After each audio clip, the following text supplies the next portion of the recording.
Brink takes place on the Ark. It's an immense artificial floating city at sea, built as part of a contemporary green vision, but now existing in 2045, and having lost contact about 20 years beforehand with the rest of the Earth, it exists in complete isolation with what were originally sustainable resources now in limited supply.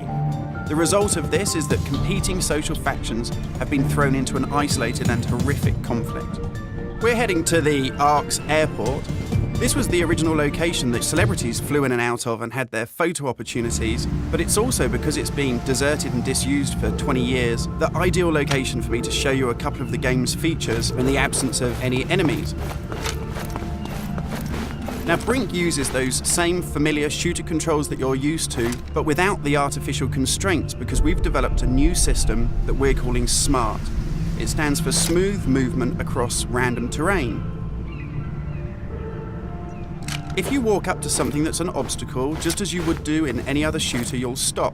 But if you want to try and indicate to the game that you want to get somewhere as quickly as possible, using this SMART button, you're able to vault, mantle, and climb with ease.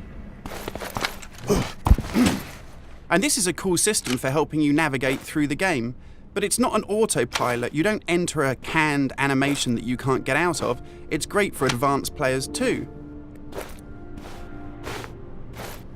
If you're approaching an obstacle, like a security sensor, and you want to make it through that obstacle without perhaps alerting the enemy to your presence, you could just look up, and you'll mantle up and over that automatically.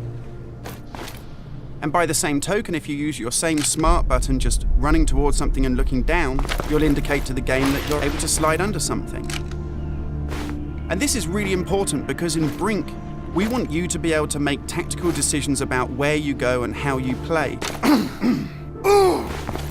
It's not a rail shooter where you're on a kind of minecart witnessing canned cinematics.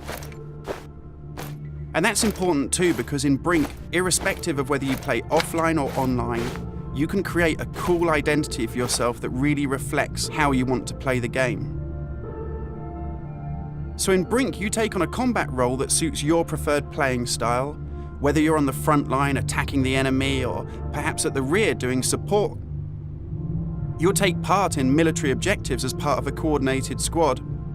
And when you complete these successfully, you'll earn experience points that allow you to unlock cool upgrades for your weapons, really cool abilities that suit the way that you want to play, and also cool outfits that reflect what a badass you are. And you can do this irrespective of whether you play offline in traditional single-player style mode with no internet connection, or play cooperatively with up to 7 friends, or go online and play fully where the entire game is full of strangers.